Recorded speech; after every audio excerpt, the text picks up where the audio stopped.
Former star NFL quarterback Michael Vick will be the head football coach at HBCU Norfolk State University in Virginia next season. In a Facebook post, the Newport News, Virginia native called it an honor and says that he's looking forward to coming back home. Vick has previously faced controversy for his involvement in a dogfighting ring.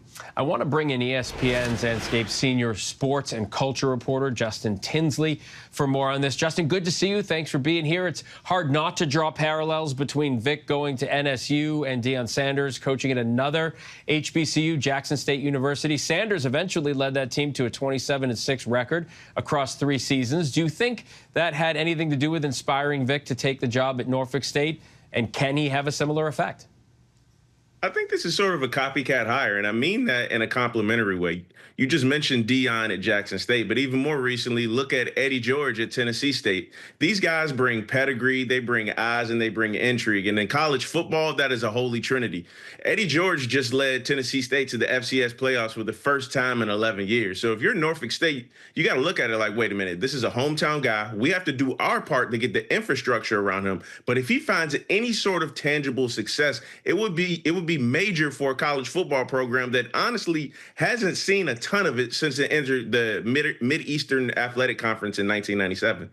Sanders not only brought attention to the Jackson State football team, but also to the school and HBCU football players, as a whole. In 2022, the NFL started a combine specifically for HBCU players after Sanders was hired, but that interest has waned a little bit after his exit to Colorado. So do you think Vick coaching at NSU could reignite some of that attention?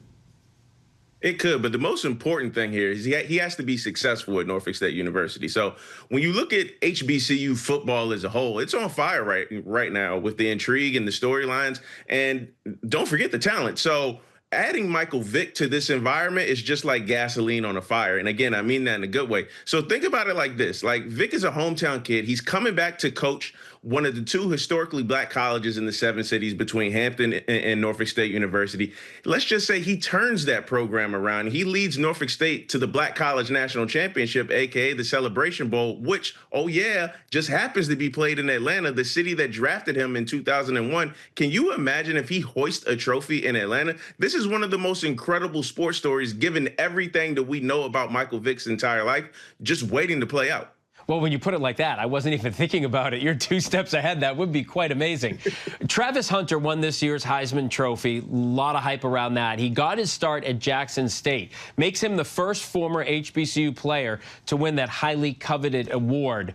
By the way, it's 40 pounds. He was here for GMA, and he gave it to me. It's a very heavy award. Will a star name like Michael Vick be enough to attract talent like Hunter to NSU, considering they just had a 4-8 season? And will that talent be enough to make the team successful is the question. So one thing a hire does like this, it immediately allows transfers or allow them to tap into the transfer portal, rather, in ways that they may not been able to, prior to Michael Vick. If you know anything about high school talent, high school level talent in this country, the Tidewater area is one of the most rich in America. So some recruits who live in that area who may not have looked in NSU's direction beforehand, now they're going to, because of the intrigue of being coached by a guy like Michael Vick, who's seen the highest of highs, the lowest of lows, and come back to tell his story in a remarkable way. So will they get a Travis Hunter? I don't want to put that pressure on Vick and NSU, because Travis Hunter, he's arguably the most dynamic college football player we've ever seen. But it is going to allow them to attract talent that could revitalize that program for the long term. Yeah, Hunter's sort of like a once-in-a-generation player. He's so amazing. Vick is a native to the Tidewater region, as you point out, where NSU is located. What will this mean not only to the school, but for the community in general? So I text one of my really good friends who lives in Norfolk. He's a community activist, really deeply involved. He's an NSU alum as well.